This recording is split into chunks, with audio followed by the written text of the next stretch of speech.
ऐसा क्यों होता है कि हम शांति पाने की जितनी ज़्यादा कोशिश करते हैं उतने ही ज़्यादा तनाव में आ जाते हैं? ये एक ऐसी पहेली है जिससे इतिहास के बड़े बड़े राजा भी जूझते रहे हैं। एक बार फिर आपका स्वागत है। आज मैं आपके साथ बुद्ध के बारे में कही गई सबसे असरदार कहानियों में से एक साझा करने जा रहा हूँ। इसका नाम है गंदा पानी, द मडी वाटर। और ये इमोशनल इंटेलिजेंस का एक बेहतरीन सबक है। ये कहानी आपके अपनी घबराहट, अपने करियर और अपने रिश्तों को देखने का नज़रिया हमेशा के लिए बदल देगी। तो चलिए शुरू करते हैं। धारा की निर्मलता, शांति की ओर एक यात्रा। कोसल राज्य की धूल भरी सड़कों के ऊपर सूरज एक लगातार चमकने वाली सुनहरी तश्तरी की तरह लटका हुआ था। ये सूखे मौसम का चरम समय था, एक ऐसा समय जब धरती किसी पुराने कागज की तरह फट जाती थी और हवा फेफड़ों पर किसी भारी बोझ की तरह महसूस होती थी। बुद्ध से कुछ कदम पीछे एक युवा भिक्षु चल रहा था जिसका नाम आनंद था। हालांकि वह कुछ समय से बुद्ध का अनुयायी था, फिर भी उसका मन विचारों के भंवर में उलझा रहता था। उस खास दोपहर कोए विचार रूपी मधुमक्खियां उसे डंक मार रही थीं। उसका गला रेगिस्तान की तरह सूखा था। उसकी चप्पलें बहुत पतली थीं और उसके विचार दर्जनों अलग अलग चिंताओं के इर्द गिर्द घूम रहे थे। क्या वे रात होने से पहले अगले गांव तक पहुंच पाएंगे? क्या बुद्ध थक गए हैं? ये रास्ता इतना पथरीला क्यों है? बुद्ध रुक गए। वे किसी थके हारे इंसान की तरह अचानक झटके से नहीं रुके। उन्होंने बस चलना बंद कर दिया और उतने ही शांत व स्थिर हो गए जितने कि क्षितिज पर दूर दूर तक फैले हुए प्राचीन बरगद के पेड़। वे आनंद की ओर मुड़े। उनके चेहरे पर अटूट शांति और संभाव का भाव झलक रहा था। आनंद, बुद्ध ने कोमलता से कहा, अभी थोड़ी देर पहले हम एक छोटी सी धारा के पास से गुजरे थे। मुझे प्यास लगी है। क्या तुम मेरा पात्र लेकर मेरे लिए थोड़ा पानी ला दोगे? पहली यात्रा, काम करने की उथल पुथल। आनंद को राहत की एक लहर महसूस हुई। वो काम करने में माहिर था। उसने झुककर प्रणाम के आलकड़ी का भिक्षा पात्र उठाया और तेजी से उसी रास्ते से वापस चल पड़ा। उसका मन उसके पैरों से भी तेज दौड़ रहा था। मैं पानी लाऊंगा, हम पिएंगे, हम तरोताज़ा महसूस करेंगे और हम और तेजी से आगे बढ़ेंगे। लेकिन जैसे ही वो उस मोड़ के पास पहुंचा जहां झाड़ियों के बीच से वो छोटी नदी बह रही थी, उसे खुरों की जोरदार थपथपाहट और भारी पहियों की लकड़ी की चरचराहट सुनाई दी। बैलगाड़ियों का एक बड़ा काफिला उस पानी को पार कर रहा था। गाड़ीवान चिल्ला रहे थे, बैल जोर लगा रहे थे और भारी लकड़ी के पहिए उस उथली नदी की नरम तलहटी को मथ रहे थे। आनंद ने उनके गुजर जाने का इंतजार किया, लेकिन जैसे ही धूल बैठी उसका दिल बैठ गया। जो पानी कभी साफ था अब वो भूरे गाद, सड़े हुए पत्तों और कीचड़ का एक गाढ़ा घूमता हुआ घोल बन चुका था। वो किसी गुरु के लिए उपयुक्त पानी की बजाय मिट्टी के एक गड्ढे जैसा ज्यादा लग रहा था। गजब हो गया, आनंद बड़बड़ाया। वो थोड़ा पानी में उतरा, इस उम्मीद में कि शायद कहीं कोई साफ जगह मिल जाए, लेकिन उसके अपने ही कदमों से और ज्यादा गाद ऊपर उठाई। उसने पात्र पानी में डुबोया, लेकिन पानी धुंधला और किरकिरा था। वो तेजी से बुद्ध के पास वापस लौटा। उसका चेहरा निराशा से तमतमाया हुआ था। भगवान, आनंद ने कहा गहरा झुकते हुए, यह पानी पीने लायक नहीं है। अभी अभी वहां से एक काफिला गुजरा है और अब उस नदी में कीचड़ और गंदगी के सिवा कुछ नहीं बचा है। मैंने नक्शे पर देखा है कि कुछ मील आगे एक बड़ी नदी है। चलिए हम आगे ही बढ़ चलते हैं। अगर आप प्यास सहन कर सकते हैं तो मैं भी कर सकता हूं। बुद्ध ने आनंद की ओर देखा।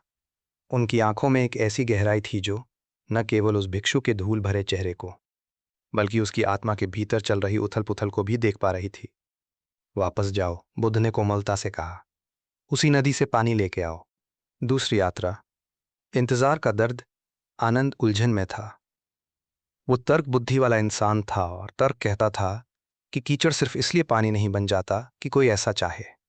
लेकिन प्रभु, मैंने आपसे कहा था, ये बहुत गंदा है। ये पूरी तरह हिल मिल गया है। इसे साफ करने के लिए तो किसी चमत्कार की जरूरत पड़ेगी। वापस जाओ। बुद्ध ने अपनी बात दोहराई। उनकी आवाज किसी ठंडी हवा के झोंके जैसी थी। आनंद ने आज्ञा का पालन किया, लेकिन उसके मन में विरोध का एक तूफान उमड़ रहा था। उसने सोचा तो बस अपनी ऊर्जा बर्बाद करना है। गुरु मेरी आज्ञाकारिता की परीक्षा ले रहे हैं, लेकिन उन्हें यह तो जरूर पता होगा कि गाद सिल्ट की असलियत क्या होती है। जब वो दोबारा उस नाले के पास पहुंचा तो वहां का नजारा ठीक वैसा ही था जैसा उसे डर था। कीचड़ कहीं भी गायब नहीं हुआ था, बल्कि सूरज की तेज गर्मी ने उस गंदे पानी को और भी गाढ़ा और कीचड़ जैसा बना दिया था। आनंद किनारे पर खड़ा होकर इधर उधर टहलने लगा। उसने एक बड़े पत्ते की मदद से पानी की ऊपरी सतह से गंदगी हटाने की कोशिश की, लेकिन ऐसा करने से पानी में बस हलचल हुई और भी ज्यादा गंदगी ऊपर तैरकर आ गई। वो खाली हाथ बुद्ध के पास वापस लौटा। इस बार वो साफ तौर पर बहुत ज्यादा परेशान और बेचैन लग रहा था। प्रभु, पानी अभी भी वैसा का वैसा ही है। ये नामुमकिन है। हम बस अपना समय बर्बाद कर रहे हैं। बुद्ध अपनी जगह से बिल्कुल भी नहीं हिले। उनके चेहरे पर नाराजगी का कोई भाव नहीं था। उन्होंने बस पास ही मौजूद एक पेड़ की छांव की ओर इशारा किया। आनंद, बैठ जाओ, थोड़ा आराम कर लो। चलो हम थोड़ी देर इंतजार कर लेते हैं। सबक, दखल न देने की कला। वे दोनों काफी देर तक बिल्कुल चुपचाप बैठे रहे। आनंद को वो चुप्पी बिल्कुल भी बर्दाश्त नहीं हो रही थी। वो कुछ बात करना चाहता था, कोई योजना बनाना चाहता था और किसी भी तरह उस समस्या को सुलझाना चाहता था। वो बुद्ध को देखता रहा जो पूरी तरह से अपनी गहरी समाधि में लीन थे। बुद्ध के लिए प्यास बस एक शारीरिक एहसास भरती, ठीक वैसे ही जैसे कोई मेहमान उनके घर आया हो। वो उस मेहमान की मौजूदगी को स्वीकार तो करते थे, लेकिन उसे अपनी सोच या विचारों पर हावी नहीं होने देते थे। 1 घंटा बीत जाने के बाद बुद्ध ने अपनी आंखें खोली। आनंद, अब जाओ, जाकर पानी ले आओ। आनंद वहां से चल पड़ा। उसे पूरा यकीन था कि इस बार भी वो तीसरी बार खाली हाथ ही वापस लौटेगा। वो नाले के किनारे पहुंचा और वहीं अपनी जगह पर एकदम ठिठक कर खड़ा रह गया। वहां का नज़ारा पूरी तरह से बदल चुका था। वो कीचड़, जो कुछ देर पहले तक इतना उग्र और हावी लग रहा था, बस गुरुत्वाकर्षण, ग्रेविटी के आगे नतमस्तक हो चुका था। गाद का एक एक कण नाले की तलहटी में जाकर बैठ गया था। पानी की जो धारा ऊपर से बह रही थी वो एकदम साफ और पारदर्शी थी। दोपहर ढलने के समय की रोशनी में वो पानी किसी तरल हीरे की तरह चमक रहा था। पानी में तैरते हुए सूखे पत्ते या तो बहकर दूर चले गए थे या फिर पानी में नीचे डूब गए थे। आनंद ने कटोरा पानी में डुबोया। पानी ठंडा और साफ था। जैसे जैसे वो वापस लौट रहा था, उसे एक गहरी बात समझ आने लगी। उसने पानी को साफ करने के लिए कुछ भी नहीं किया था। उसने ना तो उसे छाना था, न ही उसे हिलाया था, और न ही उसने कीचड़ पर चिल्लाकर उसे गायब होने को कहा था। असल में हर बार जब उसने पानी में उतरकर उसे ठीक करने की कोशिश की थी तो उसने उसे और भी खराब कर दिया था। उसने वो कटोरा बुद्ध को दिया।